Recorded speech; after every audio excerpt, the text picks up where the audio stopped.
Hello friends, welcome to my channel. కావ్యకి కార్తో dash ఇచ్చిన రాజు ఇదంతా అలా జరిగింది. మనం ఈ వీడియో తెలుసుకుందాం.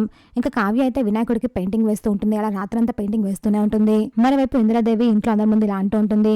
పెద్దవాళ్ళు చెప్పినా కూడా వినకుండా కొంతమంది బుద్ధి మార్కుకుంటా కాపురాన్ని కూల్చుకుంటున్నారు. అలాంటి వాళ్లకు మనుషులు చెప్తే వినేలా లేరు అపర్ణ. దీనికి ఒక ఉపాయం ఆలోచించాలి అని ఇందిరాదేవి అయితే అంటూ ఉంటుంది. ఏంటత్తయ్య అది అని అపర్ణ అంటుంది. ఇప్పుడు వినాయక చవితి వస్తుంది కదా, ఆ వినాయక చవితికి కావాల్సిన ఏర్పాట్లు, కావాల్సిన పూజ సామాగ్రి, వినాయకుడు అన్ని రాచేతుల మీదనే జరిపిద్దాము.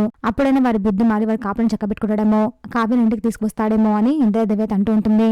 దీనికి రాజు షాక్ అయిపోయి అలాగే చూస్తుంటాడు. సరే అత్తయ్య, ఏలా చేస్తావు కదా అని అపర్ణ అంటుంది. సరే మమ్మీ చేస్తాను, నువ్వు చెప్తే చేస్తాను అని రాజు అయితే అంటూ ఉంటాడు. ముందైతే వెళ్ళి వినాయకుని తీసుకురా, మిగతావన్నీ తర్వాత చేద్దు అని ఇందిరాదేవి అంటుంది. సరే అని రాజ్ బయటికి వెళ్తాడు వినాయకుని తేవడానికి. అదే దారిలో కావ్య సైకిల్ తొక్కుతూ వస్తూ ఉంటుంది. ఇంకా రాజ్ కారులో అలా వస్తూ ఉంటాడు. కావ్యకి ఎదురుగా వస్తూ ఉంటాడు. కావ్యకి రాజ్ డాష్ అయిపోతూ ఉంటాడు.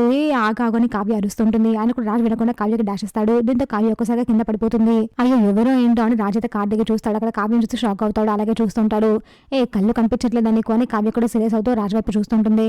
రాజ్ని చూసి ఒకసారిగా షాక్ అయిపోయి అలాగే చూస్తుంటుంది. అలా ఇద్దరు ఒకరినొకరు చూసుకుంటూ ఉంటారు. చూసాక ఫ్రెండ్స్ మరి ఏం జరగబోతుందో ఇలాంటి న్యూ అండ్ అప్డేట్స్ కోసం మా వీడియోకి లైక్ చేసి ఛానల్ సబ్స్క్రైబ్ చేసుకోండి.